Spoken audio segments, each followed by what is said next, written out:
Welcome to a new episode of Seize the Moment podcast. And today we have a very special guest.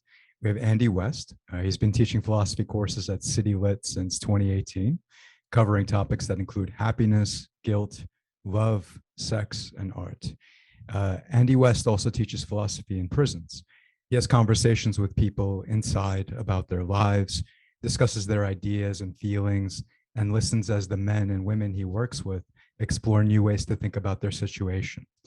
Today, we'll be discussing Andy's new book, out now, The Life Inside, a memoir of prison, family, and philosophy. Welcome, Andy. Hi, welcome. This is such a fabulous podcast. I've been listening to it over the last few days and just really enjoying the episodes. So it's a real pleasure to be here doing one. Absolutely, Thank you so much. man. Yeah, absolutely. And so, okay, I want to kind of start with the beginning of the book and kind of find our way through it, obviously. So, the thing that fascinates me so much about it is that, and we've had countless philosophers talk about this on the show. So this episode is going to come out a little bit later with Jessica Gordon Roth, who is also a philosopher, obviously. And so, we talk about sort of the, I guess, academizing, right? I don't know, can't think of a better term but of it, right? But of philosophy, where the idea is that we take this kind of field, right, that's supposed to apply to all of us in the sense of thinking about death, thinking about our actions, whether they're moral, immoral, something in between. Think about sort of like generating meaning, these sort of big existential ideas.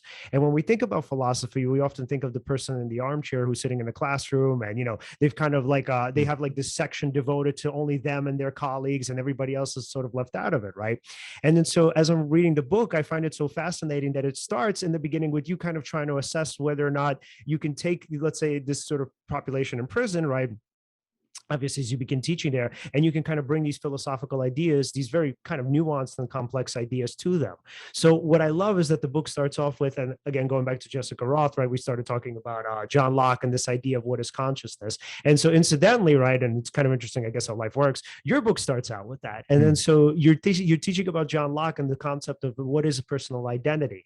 And I love where you're having a conversation with a gentleman and he's saying something along the lines of like, well, dumb it down, right? Try to find a way for them to understand it and not like, don't confuse them, right? And so the book starts out with you having this lecture about John Locke and personal identity and saying something along the lines of like, well, personal identity is memory, and having this prisoner correct you and saying, actually, no, John Locke thought of it as much more than memory. So that's such a great beginning, right? Because I think what we're seeing here is the kind of humanity of these prisoners, that they're not just like these, kind of oaths who sort of just gone by and, kind of were, I guess you would say, sort of leeches on society or whatnot. Like these are people who have ideas and who actually understand the complexity of these sort of highbrow ideas, right? And these highbrow thoughts. So can you tell us a little bit about what that was like going through that in the beginning of, kind of when you started teaching these prisoners and having them actually sort of not only understand your ideas, but even sort of challenge you in a way and help you see things in maybe their own perspectives? Yeah, I mean, like you say, they've really got something to say on these subjects. And I suppose I thought of myself as a very savvy person going into prison because, as the book is all about, my dad was in prison and so was my brother and so was my uncle. So when I was sort of doing my lesson plans, I was, putting red lines through various parts of the text, which I thought, my dad wouldn't be able to understand that, let's keep everything concrete. Let's make sure we don't kind of lose anyone. And then, going into a prison for the first time, which was a high security prison, people were correcting me. They were saying, that's not quite actually what Locke said. And I think this is what Rousseau would say about that idea. And it just goes to show, I think, the richness of that world, that even someone like me who grew up visiting close relatives in prison and is very preoccupied with that space and thinks they have a good gauge of it, can be surprised. They can, that high security prisons are really interesting places because they're not full of people who are in for shoplifting or the kind of petty crime cycle that we have here, where people keep going to prison for like 6 weeks, 2 months, 3 months, 6 months, this kind of death by 1,000 cuts sort of prison sentence that I saw my brother getting for a decade or so when I was younger. But people who are in for long periods and doing university degrees in philosophy and I'm there to teach me a thing or two, you know. So it was quite daunting, but incredibly exciting, you know, incredibly exciting to be out of the ivory tower, as you were talking about. Right. Yeah. And it's like, and so when you were talking to the prisoners, right, and that person first gave you that kind of this sort of corrected your understanding of Locke, right? What was that like for you, right? Were you kind of like, you know, sort of I mean, I guess, was there a part of you that felt a little bit sort of guilty about sort of perceiving them in that light initially, about not giving them that credit?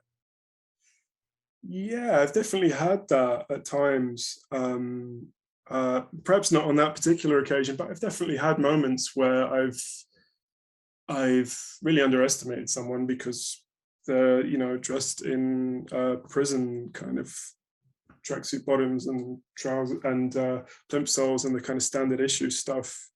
And I suppose that's what kind of makes sometimes for the kind of the bathos or the kind of comic undercutting or absurdity that sometimes happens in the book, in that you'll have someone who is illiterate in the class sat next to someone with a PhD, Right. and you've kind of got to teach philosophy to both of them. And, you know, it's very kind of, it keeps you on your toes, you know? Yeah, understandable. Yeah, and is it that your past with visiting your brother and father in prison, is that sort of what inspired you to sort of bring philosophy to the to prisons, or is there some other sort of motivation that sort of brought you there? Yeah, I suppose like visiting my brother inside for the first time, I was probably 6, and coming away from that experience, it's very eerie. It's very unsettling because you come out of the prison and then you're out of the prison and everyone else is too, and life is just going on. And most people don't really know about that prison you've just been to. To them, it's just a kind of cinematic trope, you know, from the movies or whatever. But you do, and it's kind of like living in a town where the drains have gone, right? Where there's this bad smell, and you're like, can nobody else smell that? You know, it sort of, I suppose it sort of corrupted uh, things for me. It was like, you know, there's this problem now, like, and why can no one else smell it? Why can nobody else see the problem?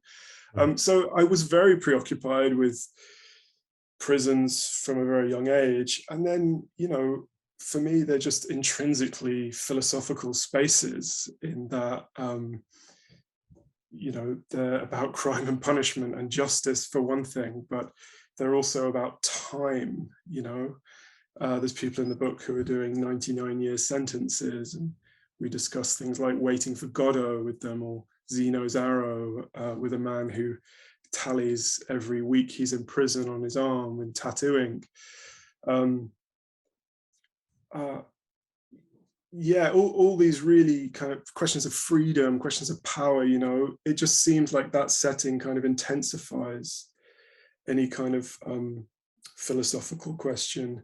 And I suppose for me, a lot of the things I'm interested in philosophically come from the fact that I have the background I do. So free will and determinism, for example, like growing up watching my brother kind of on heroin, you know, really trapped in that cycle of addiction, in prison a lot. I really did kind of, it really did put me in this situation where I could see what a world without free will looked like, and I could believe that world, and I wondered if it's sort of extended outwards, you know, that it's just plainer to see in someone addicted to heroin the nature of determinism, and maybe it's a bit more complex for those of us who aren't, but are we all kind of trapped in that? And also I want to kind of break out of this background. So does that mean I have to believe in free will? And so those kind of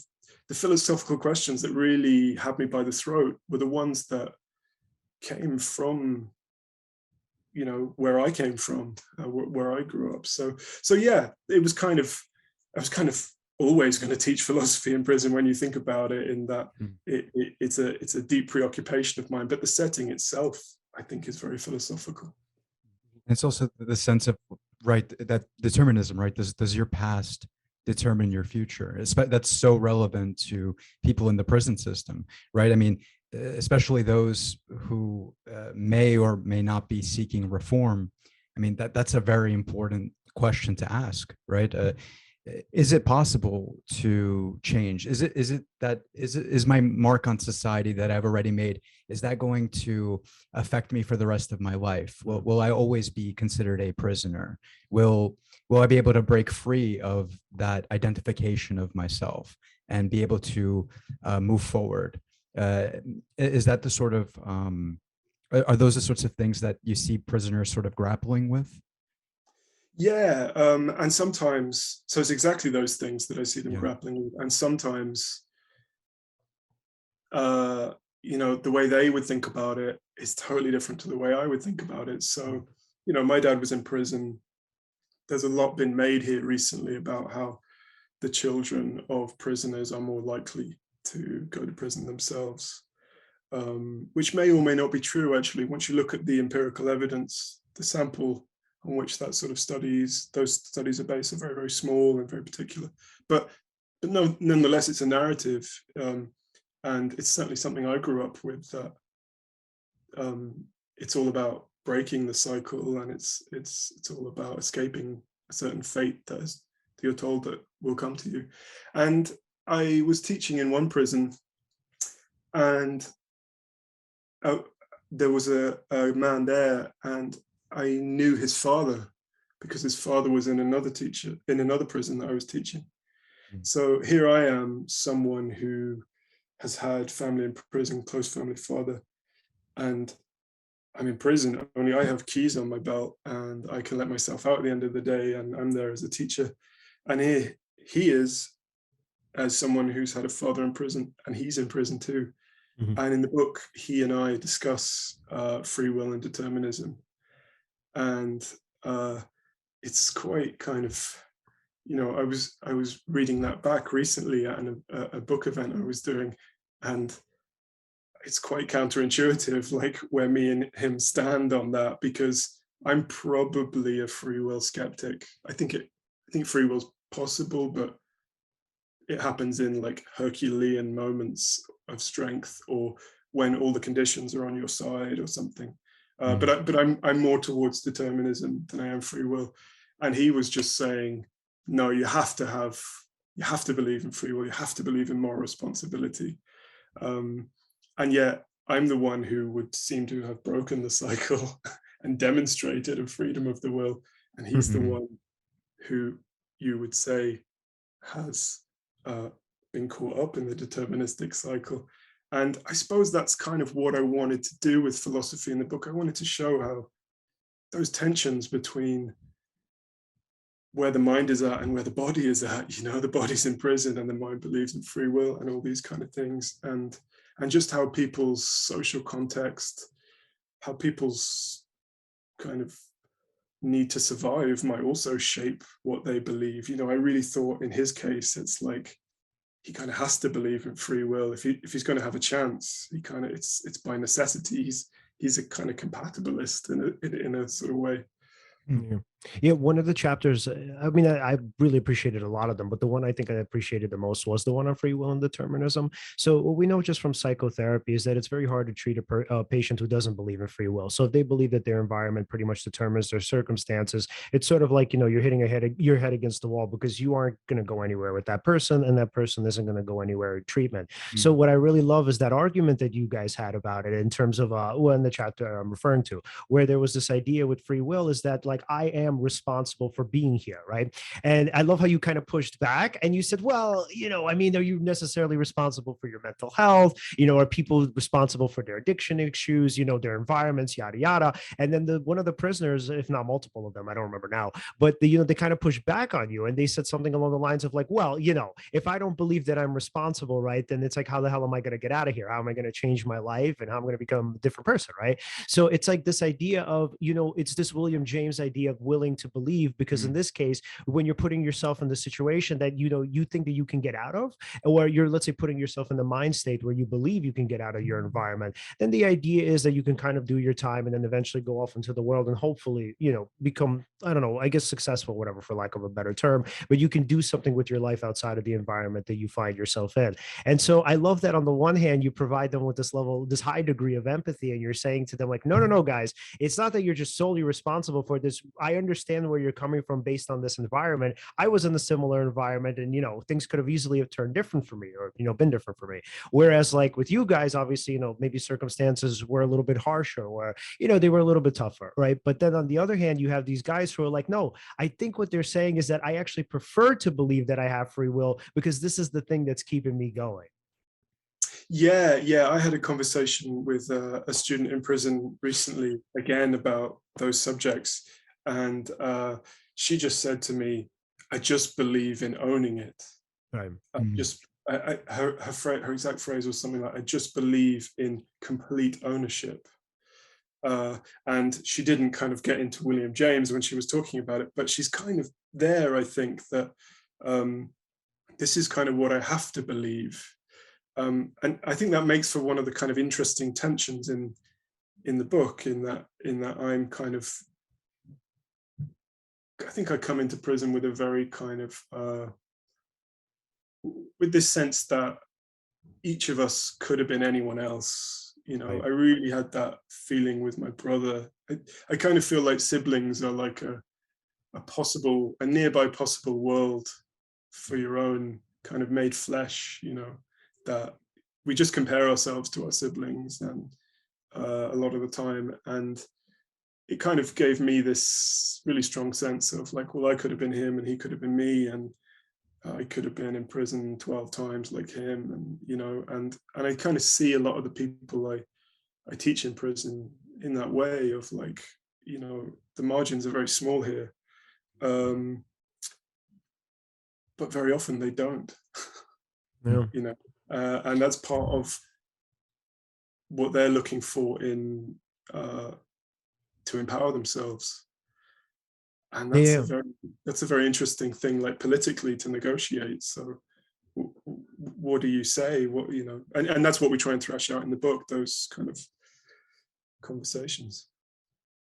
Yeah, and it could be sort of, you could kind of see how somebody could feel trapped there, because I would even think of like conversations that I've had with my patients too, thinking about that. So it's like you're trying to kind of empathize with them on the one hand, but they're trying to tell you in some, you know, without actually telling you implicitly, they're saying like, no, I actually need to believe that I'm in this predicament because I got myself here. So I think there was a line in the book where the person said, well, like, who made me take heroin? I took heroin. I chose to take heroin. And, you know, in some sense that's true. And in some sense, you know, kind of owning that with the juxtaposition of understanding that it's not that you necessarily would have wanted to take heroin in different circumstances, but yes, it is you who decided to take heroin. So do you feel like in some way, just broadly speaking, like, I mean, this may be a hard question to answer, but do you feel as though some of these concepts and just philosophy in general has inspired any of these folks like to become, I don't know if better is the right answer, because I don't want to feel like I'm judging them, but to sort of make different choices in their lives, let's say that?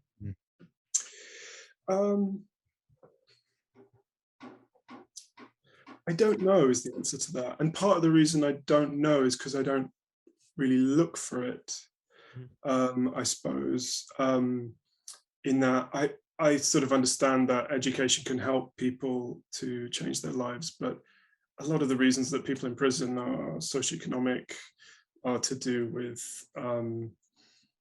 you know, a lot of the trauma they're carrying are to do with being stuck in the situation they're in without having the opportunity to break it. So I never kind of went in thinking, I'm gonna help these people change their lives. I'm gonna help them no longer reoffend. You know, if that's a byproduct, then great. But I'm not against it. You know, but it's, I suppose, you know, like having a brother inside 12 times, you just become a bit inured to the kind of romanticism of transforming prisoners. You know, a lot of the time, you know, with people like my uncle, for example, I don't think he really kind of left crime as crime kind of left him. You know, he kind of got too old for the game, and he just lost that like animating spark, and that's kind of the way he got out of that. So that's perhaps quite a kind of depressive or cynical or low expectation, but the expectation or the vision I do have going into prison to teach philosophy is, I think it's about just a recognition and a revelation of the inner world of the people I'm talking with. You know, we don't, like, these are incredibly dehumanizing places where your inner world, your kind of subjecthood is kind of annihilated, you know, like you get given a prison number, you always get the same number every time you come back to prison. You don't talk about dinner time in prison, we talk about feeding, you know, that's the language of cattle, that's livestock. And so I guess to just have a conversation where your own inner world is kind of being attended to and nurtured, and that you can believe you are a person, you know, in that classroom, that that can be kind of tangible to you, feels like enough to me. I suppose that's when my brother was in prison, that's all I kind of, and I had that feeling, I was like, God, there's this bad smell and there's something wrong. Like, ultimately, I just wanted to say to people, I just wanted to communicate, he's a person, you know, like he's not this, like, it sort of gets lost under all the stigma and demonization and dehumanization of prisoners.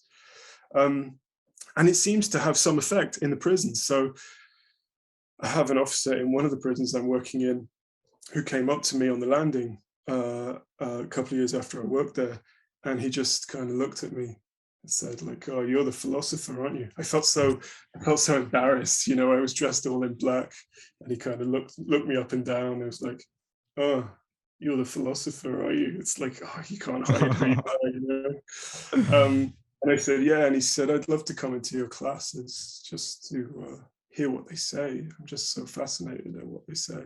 And he did, and he used to come in and just, you know, it was a kind of a revelation for him. And yet he'd been locking these people's doors for however many years. So yeah, I think just to recognize like subjecthood, personhood is like, that's the first thing you have to do, you know, before you can ask people to turn their lives around. And yeah, that's interesting, because I could tell a little bit from hearing about your experience that, you know, even though there may be still that romantic notion of I hope somebody takes away from my teachings an ability to sort of radicalize their thinking, change, you know, transform who they are and maybe reform their life. Of course, probably from experience, it's a little, of course, you become a little bit more cynical about it. Maybe some people apply it to their life that way, but it's seeming to me that the thing that you want people to, these prisoners rather, to take away from your classes is that there's meaning to their life. There's a way for them to establish meaning while even being dehumanized, while even having their life regimented. Are there any particular teachings in particular? Like, for some reason, Epictetus comes to mind, but if something else comes to you, is there anything in particular that you feel was very important, that had impacted maybe some or more of your students than other teachings, if that makes sense? Yeah, and I think Epictetus was definitely one, you know. The Stoics, you know, provide a lot of great stuff if you're living in extremis. So, you know, whichever prison I'm in, I've taught a dozen prisons, but whichever one I'm in, somebody always says to me, I don't need to be free, even though I'm in prison, I'm free in my mind, and that's where you need to be free. And this is always controversial, you know, especially if someone's like day 4 in prison and they've got the cold sweat and they're kind of in the kind of body shock of like, what do you mean you're free? And then you've got this old hand, you know, who's been on the wing for several years saying, oh, I'm kind of free in my mind. And it's so interesting to discuss that, you know.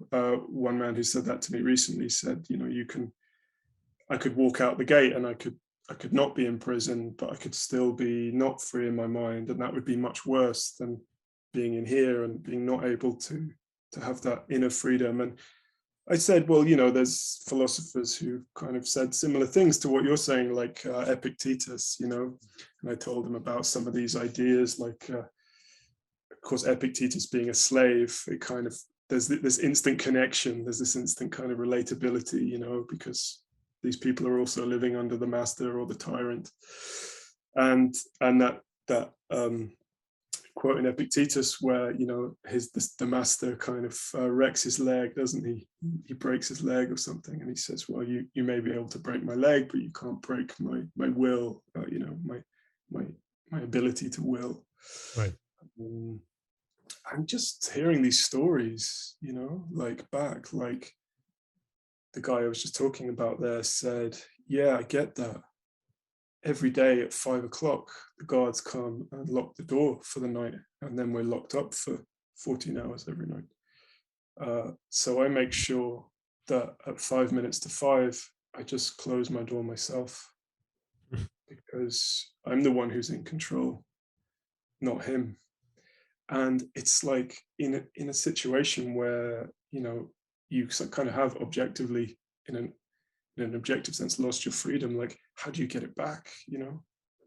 There is this like mental power, this maneuvering and creativity that you get back. And I hear stuff like that all the time, like when you're making a call to your kids or your partner or whatever, or your mother, and the officers will end your call at 2 o'clock, so you hang up early, just to have that bit of dignity, just to have that kind of I'm in control of my life.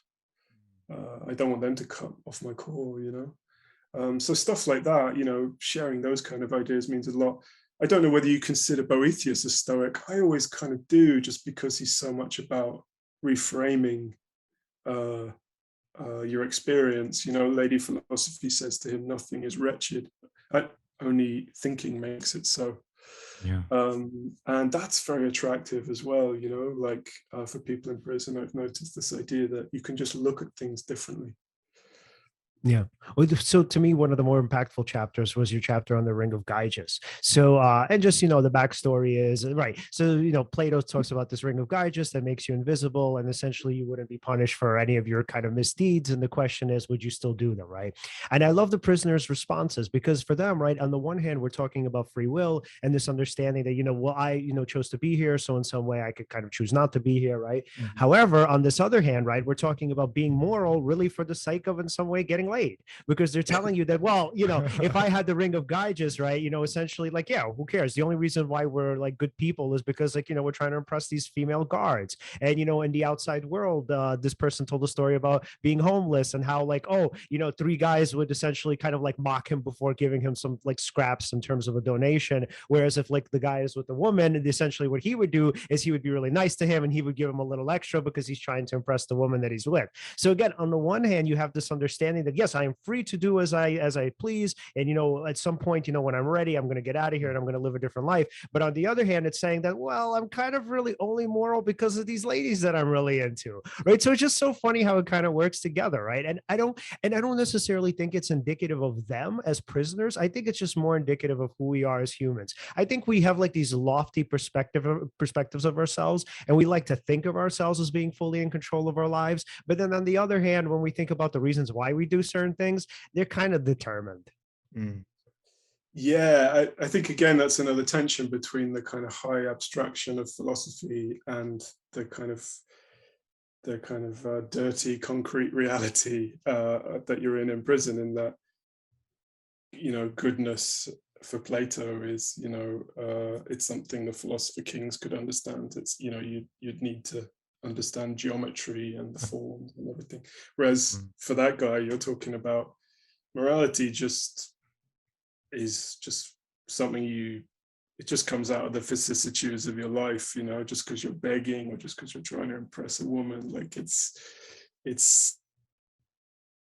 Yeah. So with Gyges, the idea there was that like essentially we're determined by, in this case, sort of biology, right? That we're sort of doing or being nice for the sake of, let's say for sex, right? Or let's say if we are talking about some abstract ideal, maybe it's in the long run, to foster commitment, marriage, etc. But the idea there is that essentially that even though we want to believe in this concept of pure free will, we're also to a good extent determined, as indicated by some of these prisoners' comments in the chapter on the Ring of Gyges. Yeah, and I noticed in this conversation we're having now, we're coming back to this like free will and determinism thing, and I'll give them a very kind of an idea like talking about Plato and goodness, and they'll bring it back down to the concrete and sort of how the world really works, and Right. good is just about kind of getting girls and impressing the alpha males and all that kind of stuff. I think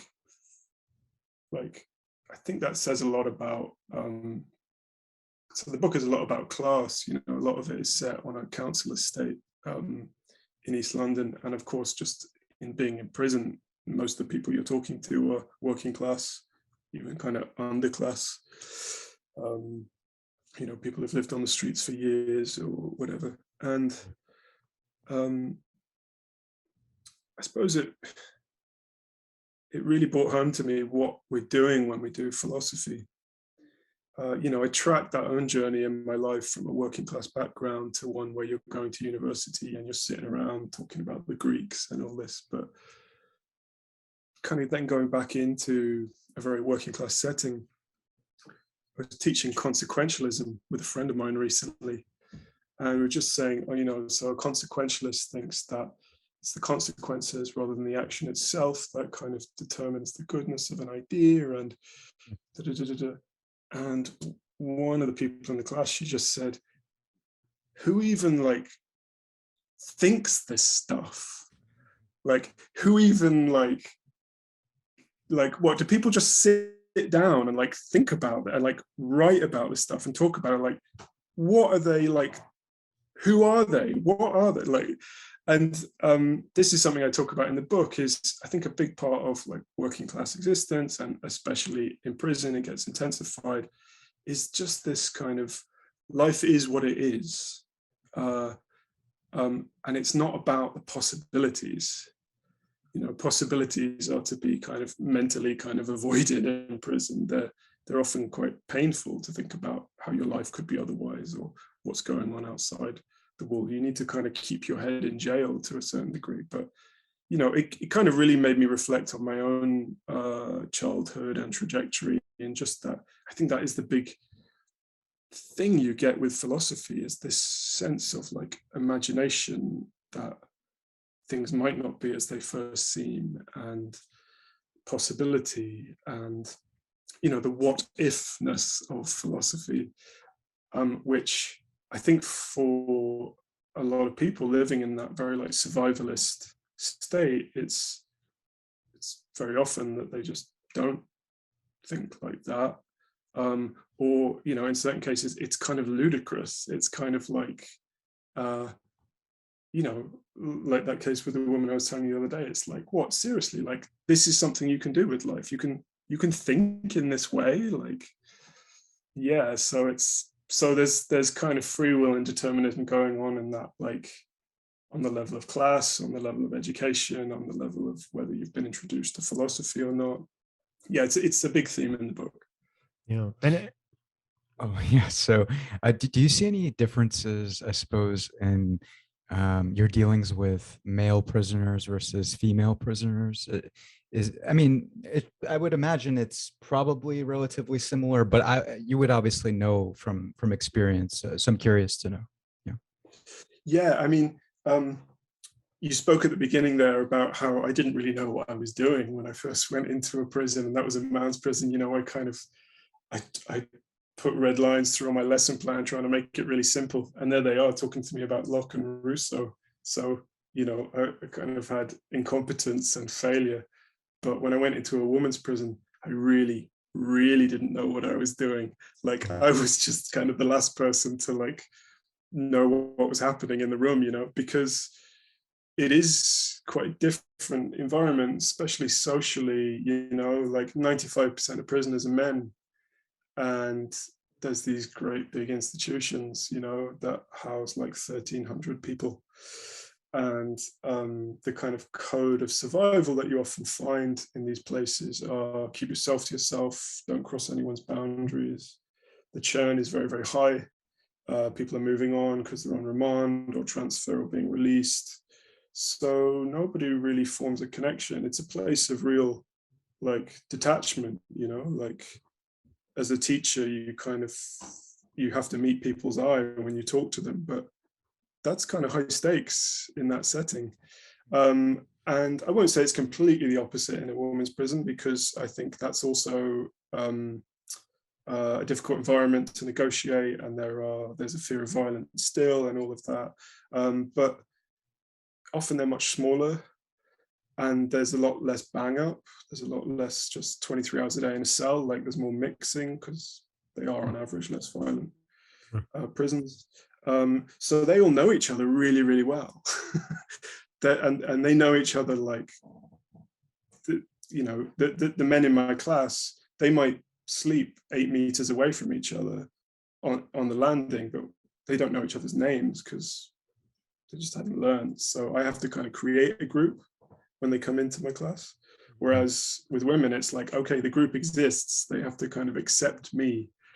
And those dynamics run deep. You know, they've lived together in a very claustrophobic space for several years. So there's loads of stuff I just don't know what they're talking about. Loads of kind of beefs that go back like 3 years or something like that. But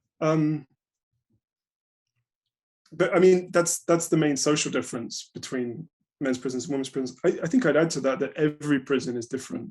A high security prison is different to an open prison. London prisons are really different to rural prisons where there's lots of green space. You know, there's prisons in London where I work where, you know, almost everyone is a person of color. Then I'll go to a rural prison where there's lots of white working class people. So there is no such thing as the prison in a way. That again is our kind of the kind of cinematic kind of way of thinking about it. Yeah, and another part that I really loved about the book was your tales about your uncle. So it's like you have these people who are currently in prison and obviously trying to find a way to survive, and then you have this sort of quirky and a kind of a bit eccentric uncle who's consistently telling you these stories about what it was like while he was in prison, while even though he's out, seemingly living like he's still there, right? Kind of refusing right to go kind of really outdoors, just generally speaking, right? So the part about it that I loved is when you told about the story of Sisyphus, and so the understanding there is, and just to kind of go back for our audience, right? Sisyphus is going back to the story of Camus, right? He's kind of punished by the gods because he was so rebellious, and then he was kind of like told that he has to push this boulder up a hill. Essentially, every single night the boulder rolls back down, and then he has to get up and push it up again, right? And then so you had the story of your uncle, and he was telling you about what it was like when that kind of happened to him with which ditch digging, right? So you can kind of think about it in terms of like so you know, all of us kind of get up on a day to day, and we think about like all of these different things and new things that we're going to do, even though we do have routines, even though within those routines there's still some nuance, right? So it's like, even if I'm going to school, I'm going to learn something new. If I'm going to work, right, there's a sort of promotion that I'm eyeing, or let's say, you know, I'm trying to accomplish something, right? There's sort of a kind of a goal somewhere toward the end of the line, right?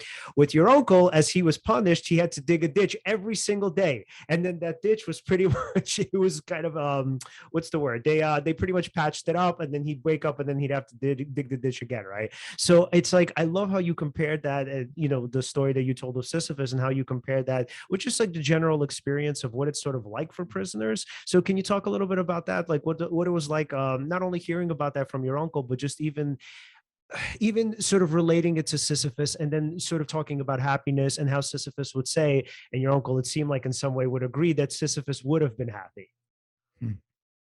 Yeah, so yeah, my uncle loves to tell me stories about prison. In terms of my dad in the story, you know, that narrative strand is a lot about kind of shame and a kind of inherited shame. Whereas the story with my uncle, it's my mother's brother, so they're not related. It's kind of about shamelessness. There's a kind of those chapters are such a tonic after the, there's all this exposition of shame, and then you just meet this man who's kind of almost got this like Diogenes level of just provocative, like shamelessness. And yeah, he went to prison very young when he was 14. He's been in and out a lot, and he loves telling me prison stories. And as I said, as someone very preoccupied with prison, I love to hear them. And he told me about this time when he was refusing to march. They used to have this regime for teenagers in prison called the short, sharp shock, where you would do these short sentences that were very, very punitive, and it would sort of sort you out. That was the idea. But my uncle had other plans. And you'd have to stand outside your cell feeding time, and they'd call you down for your dinner, but you have to march. It's important to remember that these settings are so based on our other similar institutions, like military prisons, military settings, or even kind of monastic settings. Of course, Foucault said all of this. But instead of marching, he would just swagger down, like he just kind of as leery as you could, just kind of swaggering down. And so the officers were trying to discipline him, punching him in the stomach or whatever. I'm hearing this kind of, horrified and very curious. And, this was an age where you had National Front kind of neo-Nazi like badges. A lot of officers used to wear them on their chest. And because he refused to march, after a while, they just covered his plate in salt. So by the time he got down there, he had a completely full plate of salt, and he had to scrape it off so that he could eat his dinner underneath it. Wow. And he just kept not marching, just defiance, rebellion, that kind of Sisyphean rebellion, I don't care what the gods have in store for me, fuck you, and then, it just escalates and escalates until he's still not marching, and they put him in the segregation unit, and it's 7 days. You're just in a bare cell, just with a concrete ledge and a bucket to shit in. There's no books, there's no TV, there's no distraction or anything. And they wake you up in the morning, give you a shovel, you dig a hole that's 8 feet deep, end of the day, you fill it back in. And he's telling me this, and a lot of the time I'm talking to him, my jaw's kind of on the floor, hearing this stuff. And I said, how did you not just like swing that shovel at one of those officers? How did you not just lose your shit and become feral and demonic? And he said, I just loved it. I just pretended to love it. And I said, what? So you loved it, or you pretended to love it? And he said, yeah, I pretended to love it. I loved it. And I felt really kind of, he's had a lot of experience that I can't quite relate to, like he's lived in real extremis, and I've had a comparatively kind of smooth life. So I'm thinking, did he love it, or did he just pretend to love it? Or like, is he just pretending to me that he loved it, or whatever? But my mind went to Sisyphus, doing that futile task, much like digging a hole and filling it back in again. And just that defiance, and that line in Camus that we must imagine Sisyphus happy, as if he must pretend to be happy. And so what I do later in that chapter is I go into prison, and I've got a bunch of men, and I just tell them about Sisyphus and tell them about Camus, said that Sisyphus was a hero. And they've all got differing views on that, which again comes back to this thing of like, there's no such thing as the prison or the prisoner. Some of them love Sisyphus, some of them think he's a pain in the ass, and they really wouldn't want him as a cellmate. They're all kind of looking at him from different contexts. Someone who's been in prison for 3 weeks, someone who's been in prison for almost 3 decades. So we get all of that reading, and then we come back to my uncle. And I think what it is I'm sort of, a lot of this is like testing the abstract against the concrete. It's such a beautiful piece of writing, that last page in The Myth of Sisyphus. That kind of turn of phrase he has about how pushing a boulder can be enough to kind of lift one's heart. And I just kind of wondered, like, how does that just shatter on impact when it meets real life and the concrete? Or how do they meet? And in my uncle's case, it felt like maybe they are meeting. Maybe that is a concrete, like, Sisyphus situation. And what's the story there? Like, did that kind of buy my uncle some freedom, or did it kind of do something to him in the meantime? Did it cost him his authenticity, or vulnerability, or honesty on some levels? So I'm kind of interested in seeing where these philosophical ideas apply, and then kind of what the deeper implication is for them. And with my uncle, I think it's this thing which I kind of negotiate across the book, the wall in the head, that, in East Berlin, after the wall came down, a lot of East Berliners had this thing called the wall in the head, where they just couldn't leave East Berlin still. And my uncle, went in at 14, was in and out his whole life until his late 50s, loves telling these prison stories. You do build a wall to kind of protect yourself. And that kind of, I loved it. I just pretended I loved it. It's him kind of building a wall with the officer. It's him saying, you can't touch me, you can't get in here. And then 40 years later, I'm sitting in a council flat talking to him, trying to get over that wall, and that mixture of admiration for his defiance and his Sisyphean rebellion, and also that, like, that has this put you out of reach now? Like, can you come back from that? Can you step out of survival mode? Can you be free? Can you stop loving it? Yeah, and so it's like the ultimate expression of free will is toward the end of that story. So where they would essentially put salt and, like, they would just put a ton of salt into every one of his meals, and then toward the end they eventually give up, right? And then so they bring him the meal without the salt. He looks at it and he says, "Where's my fucking salt?"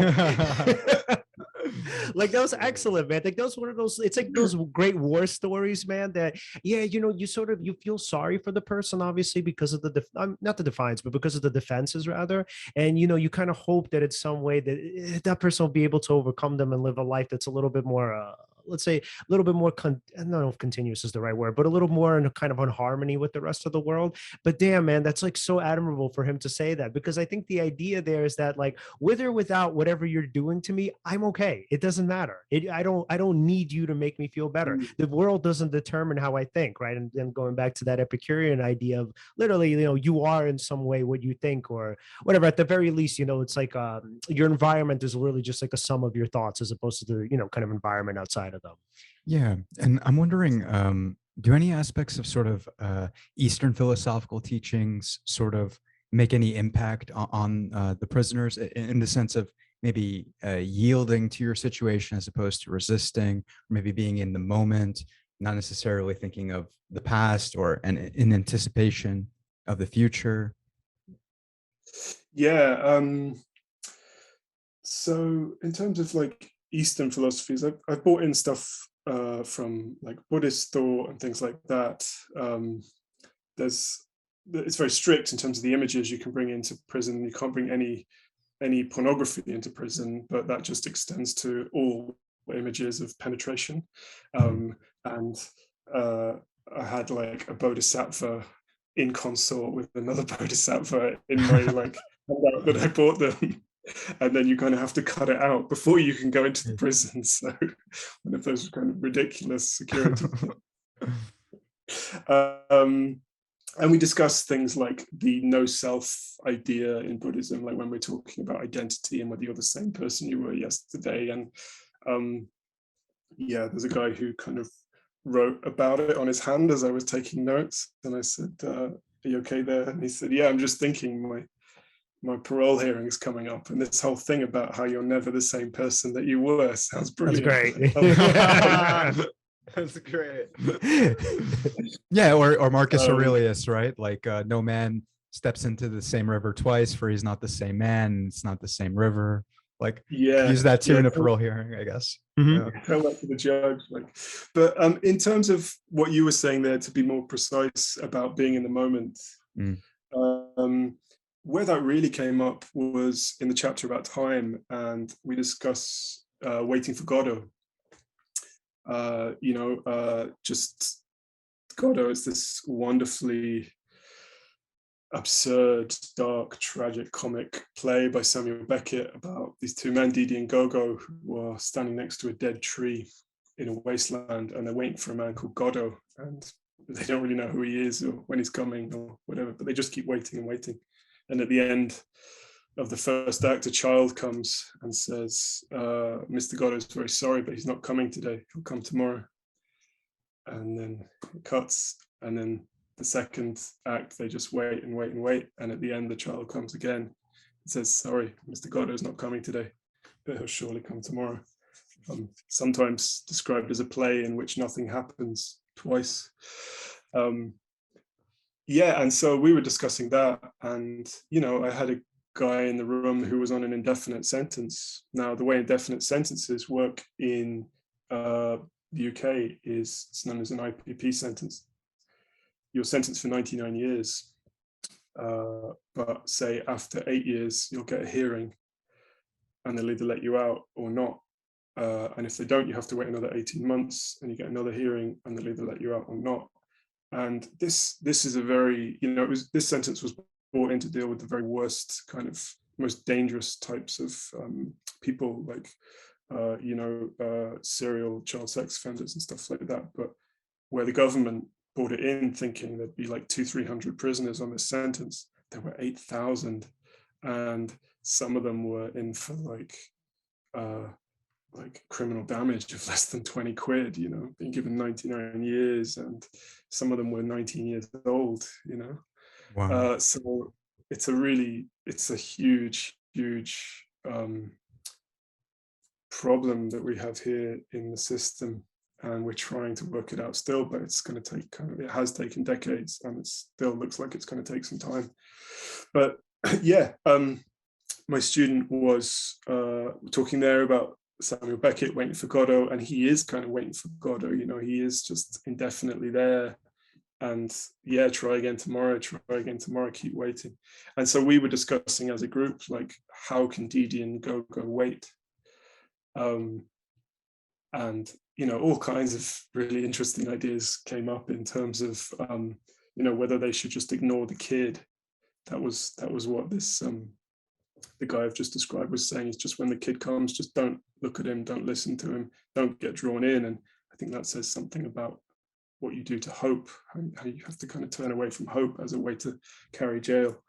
But a lot of it was about kind of what I felt really like a lot of the wisdom in the room during that discussion was about being in control of time rather than it being in control of you, and just living through an hour as a kind of accomplishment, like try and get through the next 10 seconds.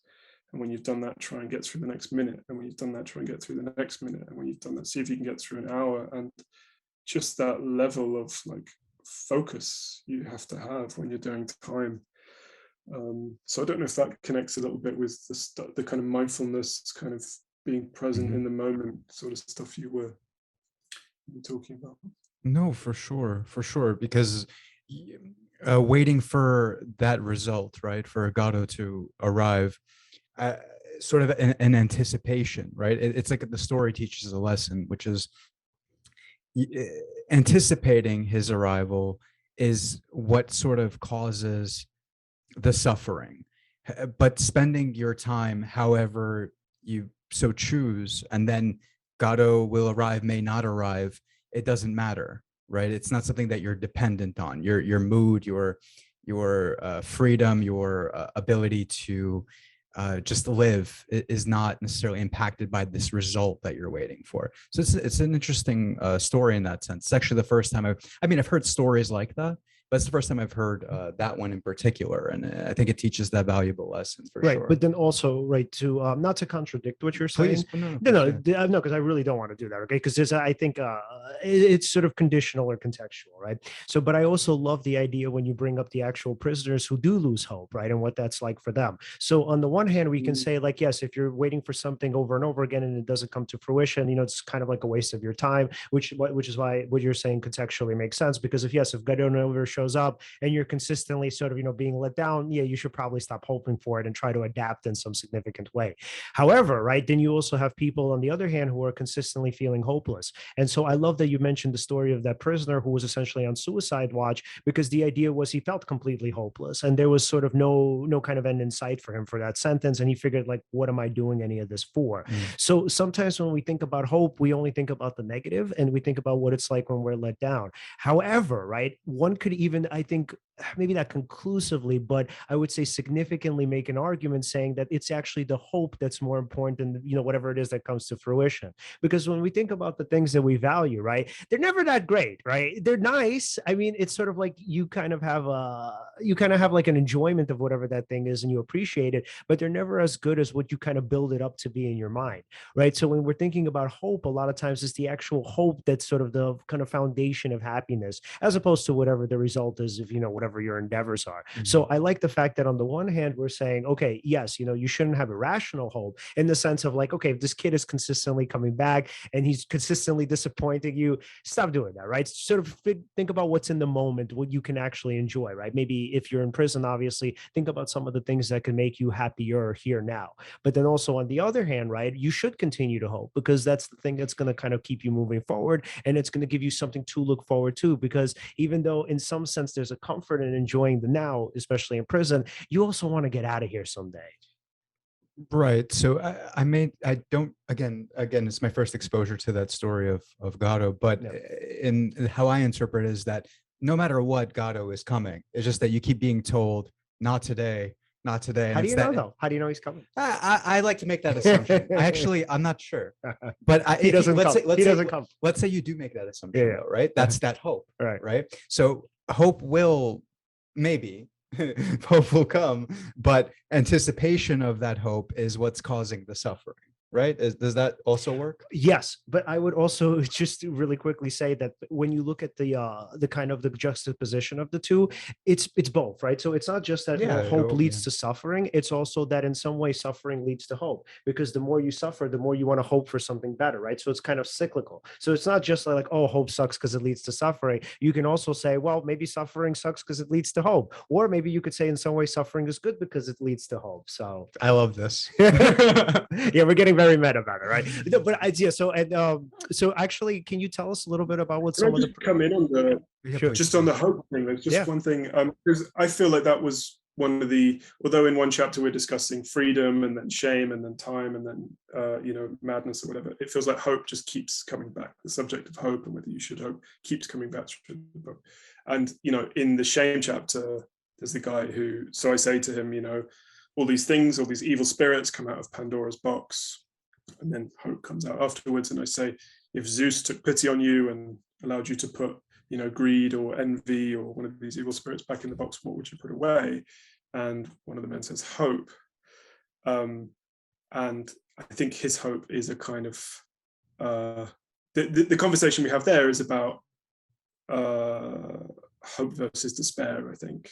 And there's another person in the group who says you kind of have to keep hoping. I've tried to give it up, but it just leaves you empty, and you sort of by necessity have to hope. But later on with Sisyphus, there's a guy in the room who it's just dawned on him, really, he's in prison. For the first month or so, he's kind of pretending he's going to be fine, and then his cellmate has been transferred and he's alone in his cell, and so nobody can kill the cockroaches anymore, and so he has cockroaches crawling on his feet in the night and his ear and stuff like that, and it's just the facade has crumbled and he can't do it, and he's losing his mind, and he throws his head back and laughs at the Sisyphus story, saying this is bullshit, this is just macho bullshit. Like Sisyphus he's just going to wish that this task would stop. He's just going to hope it would all end. And then another man steps in. He says, that's the thing about Sisyphus. He doesn't hope. He knows it's futile. That's why Sisyphus is a hero. He knows it's futile. He doesn't hope the boulder's going to stay at the top. He knows it's going to roll down. It's because he doesn't hope that he's always winning, even when the boulder's running down. And so I suppose just hearing those conversations, you know, from these people who are, I suppose, in a real position of authority to talk about the value of hope and or the absence of it, it did make me think, well, is the absence of hope necessarily negative? Is it necessarily despair? Could you know, if Sisyphus's lack of hope allows him to kind of keep going and keep winning, then is the lack of hope negative? Yeah, and that's a kind of a thought I'm carrying out now in another piece of writing I'm doing, which is about how much hope should we have about change in prison. You know, the abolitionist movement is now getting a lot of airtime compared to what it was. We're talking about reforming prison. At the same time, the public are still very punitive. We're building thousands of new prison spaces here. Austerity and government cuts here have put things under a lot of pressure. So yeah, that's the kind of where I go with it afterwards. Yeah, and it's so interesting how they have such differing ideas, right? It's literally, I mean, Plato's Academy, where you're essentially like kind of shooting the breeze about these concepts. And what I love so much about it is that like, and look, I feel guilty because like when I started reading the book, I was like, I mean, honestly, what do prisoners really have to say about philosophical ideas? But clearly a lot, right? So clearly a lot, and they have a ton to offer. And so I love the fact that they give you these new perspectives that I think, I mean, a lot of people have, but it's to say that again, that philosophy shouldn't be this thing that's solely academic, where we all need to think about these ideas, because even if they're not going to change even if they're not going to change like a person's life in like, I don't know, the grand scheme of their existence, at the very least, and I don't mean this to sound like it's the very least, but I think it's because I really think it's a really great thing. But I love the fact that in bringing philosophy to these people, you made them feel like they were human, that they deserve to be a part of the conversation. And that's, to me, that was something that I appreciated the most about the book. Yeah, I think there's a guy who has done a lot of time in solitary, and you know, like a lot of people in prison, has been through a lot and just started to doubt his existence. And one of the things he said he liked about philosophy class, though he kind of told me, kind of standing sideways, kind of sort of half admitting it, was it reminds me I've got a mind. Mm-hmm. It's like, yeah, I can see how you would need reminding of that. So I mean you apologize for using that phrase at the very least, but I think that kind of is the terrain we're in, I think, with prison. It's like those kind of really small successes are really significant in this setting. Yeah, if you've made someone feel like a person, like it does feel really relevant.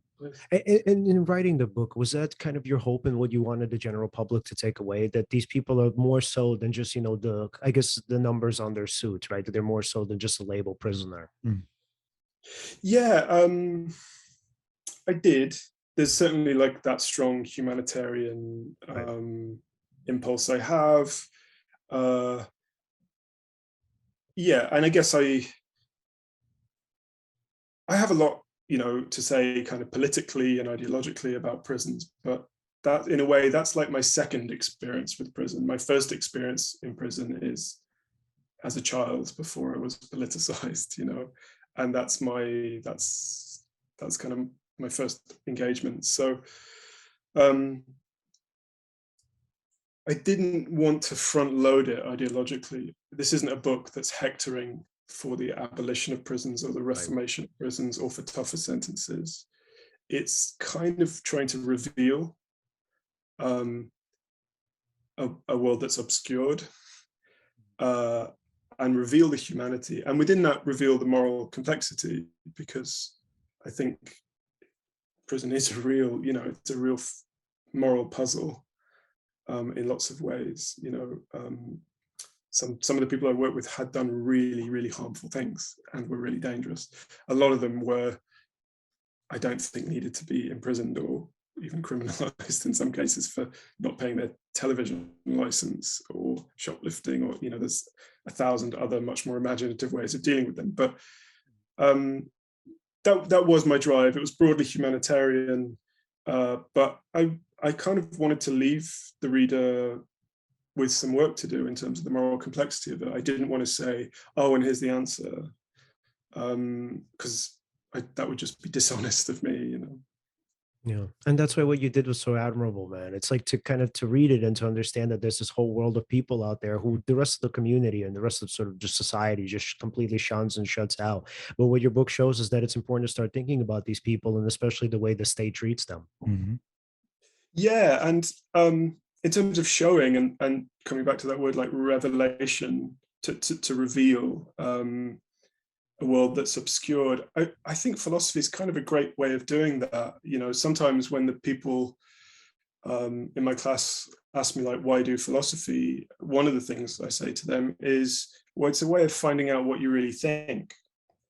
Because often you don't really know. And I found once I was putting these stories on the page, it was then revealing to a reader, perhaps a reader who's never been into prison, like what this world is like. And actually by having a conversation about gallows humor, and whether it's good or bad or not, you can learn a lot about prison and a lot about the people having that conversation. So it's not revelation in the sense of like the Meno and recollection of an innate idea, but I just mean to reveal, to show, to excavate or something in that way you do in the very primary stages of a philosophical inquiry.